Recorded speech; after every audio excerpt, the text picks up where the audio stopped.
Queen Camilla has been forced to withdraw from royal engagements as she is treated for a chest infection. Buckingham Palace has released a statement but has given no further details on the Queen's condition. Queen Camilla has a chest infection and doctors have advised her to rest in order to recover.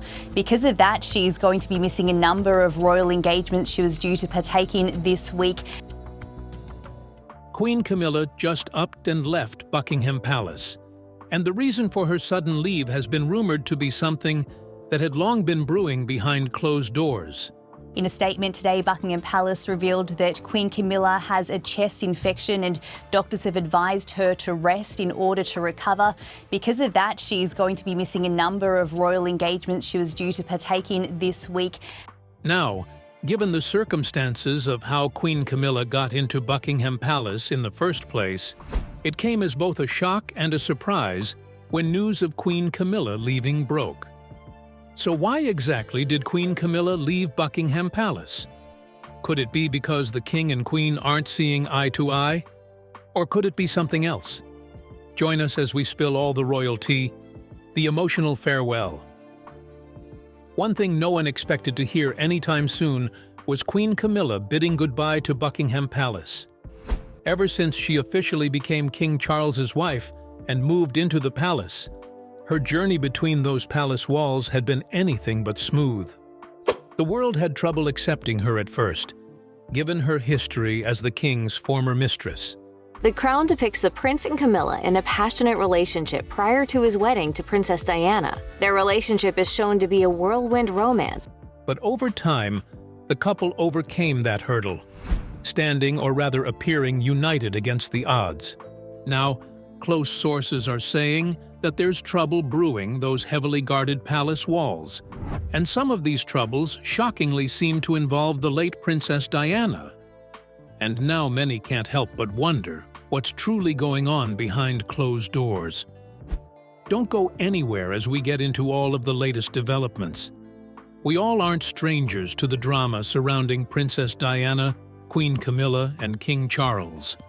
But before we get into all of that, let's first focus on the more recent reason why Queen Camilla and King Charles said an emotional goodbye to Buckingham Palace on a lovely Wednesday afternoon. The iconic royal residence is closing its doors for 3 years due to intense renovation works. The monumental €369 million refurbishment program, ongoing since 2017, means no state visits will be held at the palace until 2027. Instead, Windsor Castle will now serve as the primary venue for state affairs. The emotional farewell came after the royal couple hosted their final state banquet at Buckingham Palace, bidding adieu to the visiting Qatari royals in style. Newly released pictures show the 76-year-old king and his wife Camilla, 77, appearing cheerful, but insiders suggest the moment was tinged with deep emotion.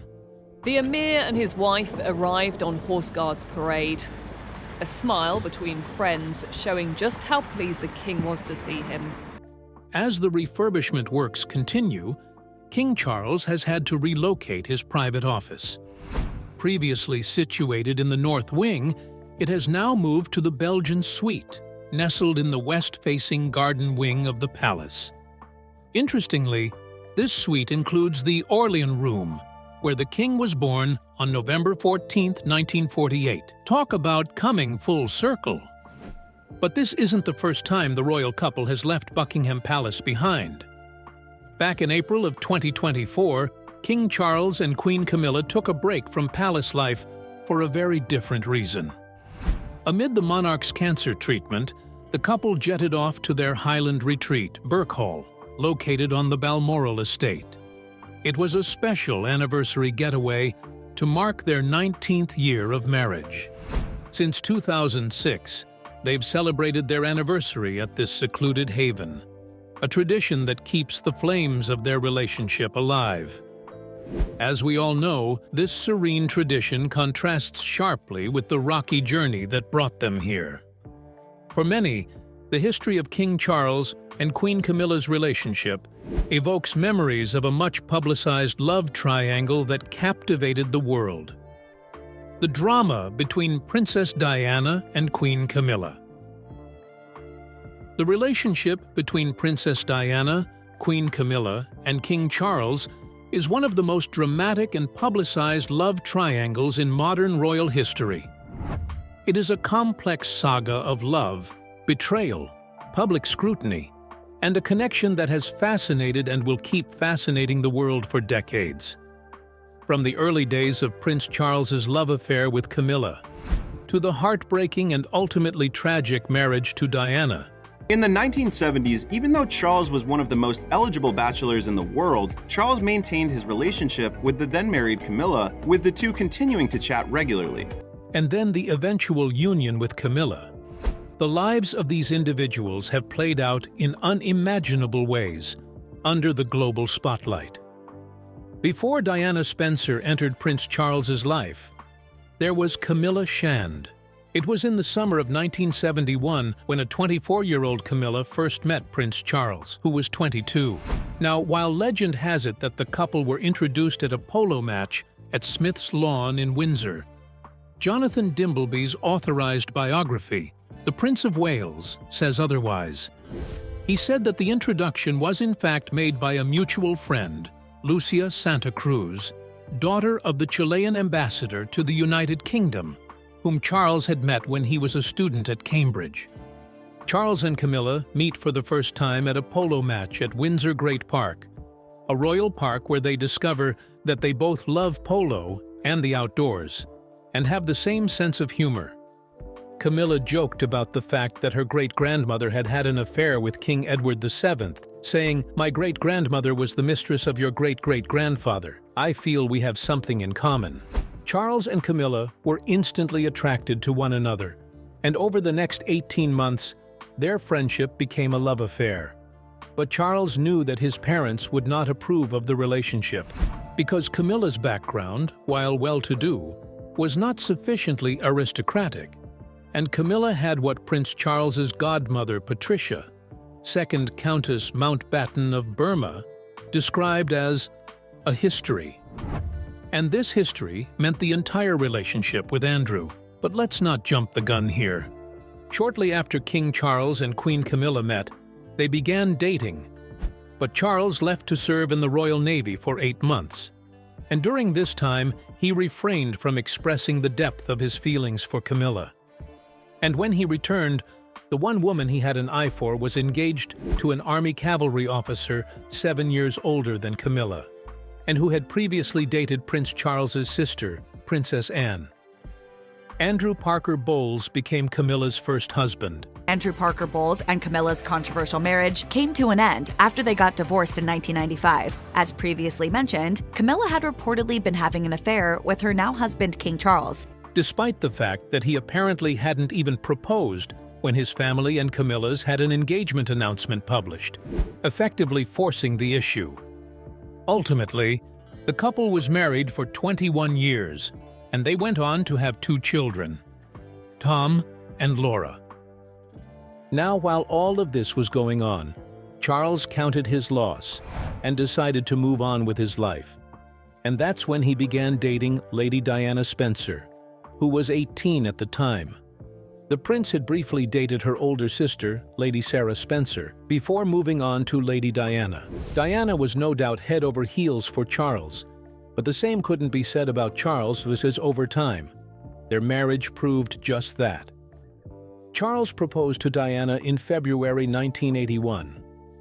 One report suggests that he popped the question in Camilla's garden.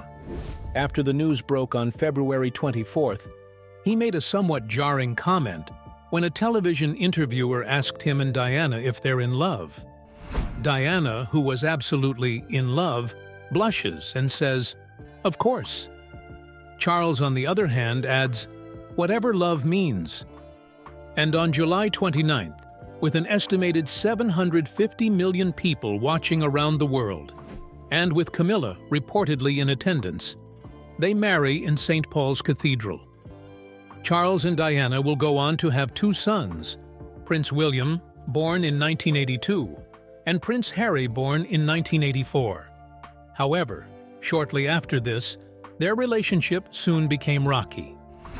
In the early years of Camilla's marriage to Andrew, her relationship with Prince Charles was said to have remained platonic, but the pair became romantically involved again shortly after the birth of Camilla's second child, Laura, in early 1978, and in 1979, Charles turned to Camilla for consolation for his grief. While Charles and Camilla seemed to be a perfect match right off the bat, however, some things were not in order. At the time, Camilla was already involved with Andrew Parker Bowles, who would eventually become her first husband. While their relationship was on again, off again, Following the death of his beloved great-uncle, Lord Mountbatten. But Camilla wasn't the only person consoling Charles during his great-uncle's death. In fact, Diana also consoled him by going to visit him. And while he was wooing Diana, he started a second affair with Camilla. And this affair lasted until Charles's engagement to Diana in 1981. Through it all, Camilla remained Charles's close friend and confidant. Throughout the 1980s, the pair were seen going to the theater together and attending many of the same parties. But the prince would insist years later that he had been faithful to Diana until their marriage had irretrievably broken down. Charles said he rekindled his affair with Camilla only in 1986, when his marriage was beyond repair. This was 5 years after he married Diana. In 1989, while attending the 40th birthday party of Camilla's sister, Annabel Elliot, at the home of Lady Annabel Goldsmith in London, Diana reportedly confronted Camilla about the nature of her relationship with her husband. According to Andrew Morton's controversial 1992 biography, Diana, Her True Story, Diana's confrontation was direct, as she is said to have approached Camilla at the party, saying, "I know what's going on between you and Charles, and I just want you to know that. You've got everything you ever wanted. You've got all the men in the world falling in love with you, and you've got 2 beautiful children. What more do you want?" Diana reportedly responded, "I want my husband," adding, "I'm sorry I'm in the way, and it must be hell for both of you. But I do know what's going on. Don't treat me like an idiot." This direct exchange shed light on the painful realities Diana had to endure as her marriage to Charles crumbled under the weight of infidelity. I hug who I want to. I hug who I love. Particularly when they are affected by the selfishness of others and need cheering up. Who are you referring to? Camilla. In June of that same year, Andrew Morton's book, Diana, Her True Story, was released, capturing the world's attention. The book was based on tapes Diana had recorded for the freelance writer, and its publication sent shockwaves through the public. Morton's work brought to light explosive stories about Diana's feelings of jealousy and betrayal over Charles's involvement with Camilla, further revealing the emotional toll the affair had taken on Diana. As the public read her words, many questioned the future of the British monarchy, especially in terms of Charles's potential to become king. Under the laws of the time, a divorced monarch who remarried would not have been able to marry in the Church of England, as the monarch is the head of the church, and divorce was viewed with considerable disdain by many within the establishment. In December of that year, just days before Princess Anne's wedding to Timothy Lawrence, Prime Minister John Major announced that Charles and Diana had officially separated. This announcement set the stage for what would become one of the most tumultuous periods in the royal family's history. 1993 proved to be a year that further exposed the strained relationship between Charles and Diana. In January, a transcript of a secretly recorded phone conversation between Charles and Camilla, later dubbed Camilla Gata, was published in an Australian magazine and a German tabloid. British tabloids, however, censored the most explicit and embarrassing elements of the call.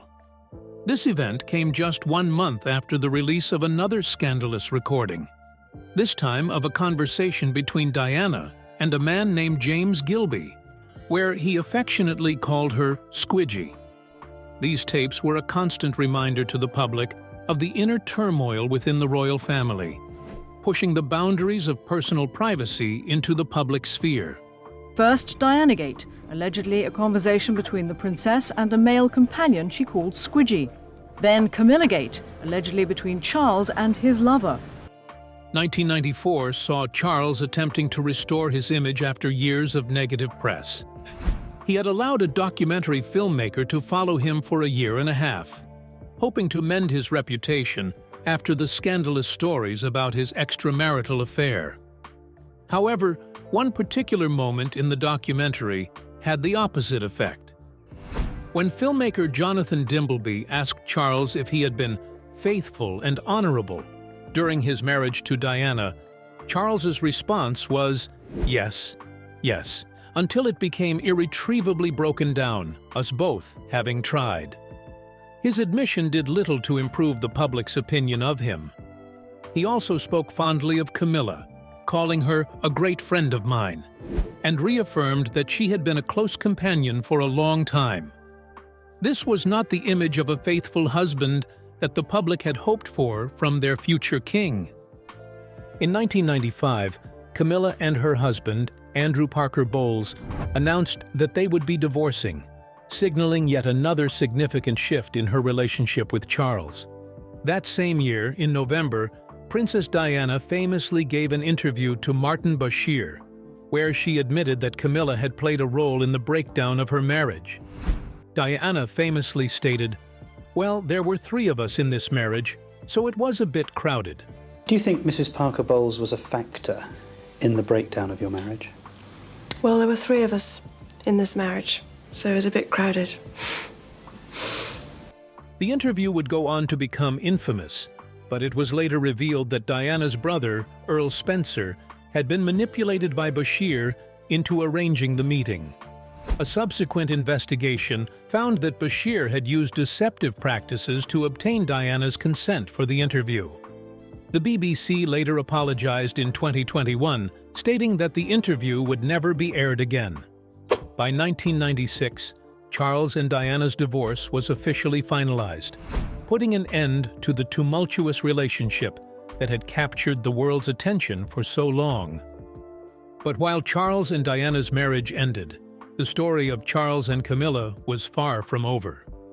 However, in 1997, shortly after Charles had hosted a 50th birthday party for Camilla at his country estate, Highgrove, Diana tragically died in a car accident in Paris.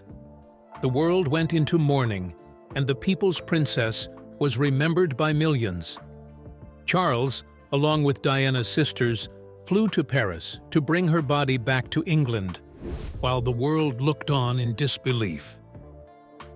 The funeral procession that followed was an emotional moment for the nation, with Charles, Prince Philip, Princes William and Harry, and Diana's brother walking in the procession. As mourners lined the streets, flowers piled up in front of Diana's residence at Kensington Palace. In the wake of the tragedy, Charles chose to lay low, focusing on his responsibilities and the grief of the moment, rather than on his personal relationship with Camilla. In the aftermath of Diana's death, Charles and Camilla kept a relatively low profile.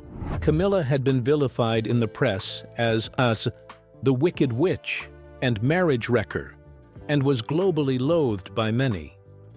Royal experts and biographers, including Ingrid Seward and Penny Junor, noted that despite public opinion, Charles refused to let go of his relationship with Camilla.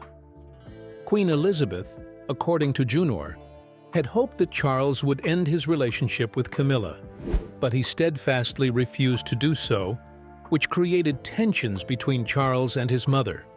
It wasn't until 1998 that Charles slowly began to reintroduce Camilla into the public eye. When Charles finally admitted to having an affair, it confirmed the rumors everyone knew to be true. The couple confirmed that Camilla had met Prince William, and speculations started to swirl that she would eventually meet Prince Harry. However, the royal family's approval was still uncertain, with the Queen not attending a private birthday party for Charles because Camilla would be present. Despite this, In 1999, after 2.5 years following his divorce from Diana and more than 18 months after her death, Charles and Camilla made their first official public appearance as a couple. It was at a birthday party for Camilla's sister at the Ritz Hotel in London, signaling to the world that their long-running affair was now public. Although the Queen had not yet fully embraced the relationship, there were signs that she was beginning to soften. The Queen attended an event at Highgrove, Charles's estate, in 2000, marking a turning point in the acceptance of Camilla. By then, Camilla was beginning to be seen as an official part of Charles's life. In 2003, Charles and Camilla made the decision to move into Clarence House, solidifying their relationship further. The royal family made it clear that British taxpayer money would not be used to decorate Camilla's rooms, reflecting the continued delicate nature of her position within the family. The relationship took another significant step in February 2005, when Charles and Camilla announced their engagement. This announcement came 35 years after they had first met. On April 8th of the same year, they married in a civil ceremony. While the Queen did not attend the wedding, she did attend the reception afterward. In the aftermath of the marriage, Camilla was given the title of Her Royal Highness the Duchess of Cornwall, ensuring that Diana would remain the only Princess of Wales. Even as Charles and Camilla's relationship continued to evolve, questions remained about what title Camilla would receive if and when Charles ascended to the throne. While the official royal stance was that she would be titled Princess Consort, Charles indicated in 2010 that Camilla could one day become queen. Once known as the other woman, Camilla is now the queen. Kind of. The new king's darling wife has become the queen consort. This sparked a great deal of public debate, and the palace responded by reaffirming the position that Camilla would be known as Princess Consort. As Camilla approached her 70th birthday in 2017, she gave an interview to the Daily Mail, where she spoke about her affair with Charles and the intense media scrutiny that had followed. Despite the emotional toll of the past, she expressed a strong sense of resilience, noting that she wouldn't wish the difficulties of those years on her worst enemy. Despite the emotional toll of the past, Camilla has always shown resilience, leaving the past behind to focus on her present and future with King Charles. However, resilience doesn't necessarily equate to harmony within the royal family. Even as Camilla continues to navigate her role as queen consort, there have been persistent rumors of tension with other members of the royal household. One such rumored rift exists between Queen Camilla and Princess Anne. The speculation surrounding this relationship adds another layer to the complex web of royal dynamics, with some suggesting that Camilla's history of entanglements might be at the heart of the drama. But when it comes to these two strong-willed women, their differences go beyond mere rumors. The drama between Queen Camilla and Princess Anne. There's been long-standing speculation about the tension between Queen Camilla and Princess Anne. Some argue that Camilla might be the source of the drama, with her history of snatching other people's men. Apparently, Princess Diana's husband, Prince Charles, wasn't the first to fall under her spell. Before marrying King Charles in 2005, Camilla was married to Andrew Parker Bowles from 1973 to 1995. Similarly, Princess Anne, the Queen's only daughter, has also been married twice. Anne's first marriage to Captain Mark Phillips took place in 1973. The same year, Camilla and Andrew wed. Anne's marriage to Phillips ended in 1992, and she remarried Sir Timothy Lawrence months later, forging a bond that has now lasted over 30 years. In royal circles, the connections can be surprisingly tight-knit, often leading to overlapping romantic interests. Camilla and Anne are no exception. Before Camilla married Andrew, he had a brief romance with Anne. According to royal biographer Sally Bedell Smith, Anne and Andrew's relationship began in 1970. Camilla and Andrew first met in 1966, and while their dating was not exclusive at first, their connection eventually led to marriage. The intertwined histories of these two women date back to a time when they both shared a romantic interest in the same man, Andrew Parker Bowles. Andrew Parker Bowles might have moved on after his marriage to Queen Camilla, but is he still cozying up with the royal family? Anne, a lifelong equestrian, had a history of dating men who shared her passion for horses. Andrew was a perfect match, having served in the Royal Horse Guards. According to Anne's biographer, Brian Hoey, Andrew's connection to the royal family goes back to the 1950s, when he appeared in the coronation procession of Queen Elizabeth. Yet, despite his proximity to the royal family, there were complications in Anne and Andrew's relationship. One significant hurdle was Andrew's Catholic faith, which at the time was a major obstacle to their relationship. The Act of Settlement of 1701 prohibited Catholics, or anyone married to a Catholic, from ascending the British throne. Though Anne was behind her three brothers in the line of succession, the restriction would have likely made any marriage between her and Andrew impossible.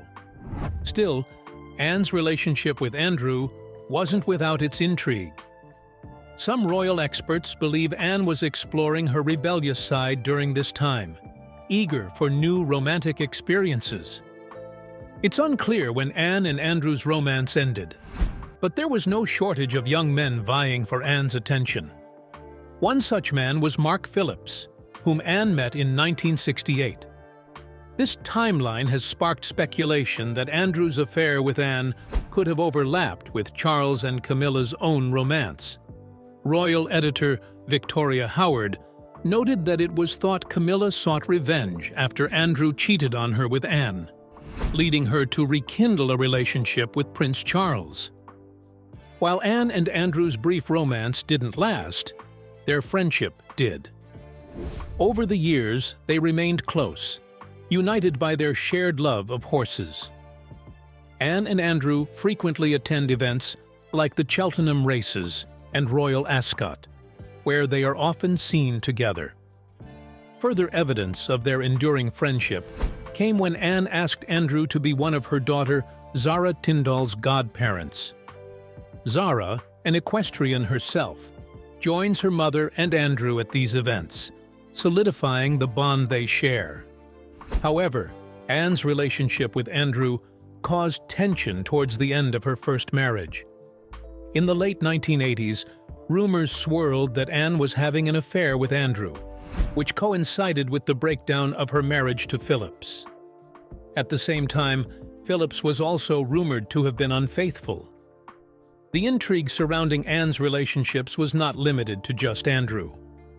Meanwhile, the marriage between Camilla and Andrew was largely a product of parental influence.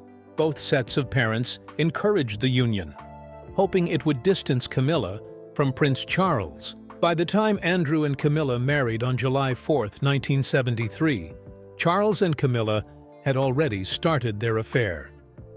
Aware of Charles's notorious reputation as a womanizer, Camilla's father, Bruce Shand, sought to protect his daughter by encouraging her to marry Andrew. The marriage produced 2 children, including a son, Thomas, for whom Prince Charles became godfather. For years, the affair between Charles and Camilla remained a closely guarded secret, but it was eventually exposed in 1993 when the infamous Camillagate tapes were leaked. These tapes captured intimate phone conversations between the two lovers. Prince Charles and Camilla Parker Bowles were just 2 young people in love. The prince reportedly first met Camilla Shand at a polo match, further complicating the already tense dynamics within the royal family. But before Camilla and Charles found solace in each other's arms, Andrew had once shared a romantic relationship with Princess Anne. Though their affair was short-lived, the bond between Andrew and Anne never truly faded. Their connection was largely due to their shared interests, and the close-knit nature of the royal social circles. Yet, Anne and Andrew's relationship couldn't progress to marriage because of the Catholic issue. Despite this, the pair remained friends throughout the years. As much as their brief romance played a part in royal gossip, it was their lasting friendship that stood the test of time. Despite the history of rivalry and speculation about their relationships, Anne and Camilla have, over time, developed a cordial relationship. At royal events, they've been spotted laughing and even poking fun at their portrayal as romantic competitors in the popular series The Crown.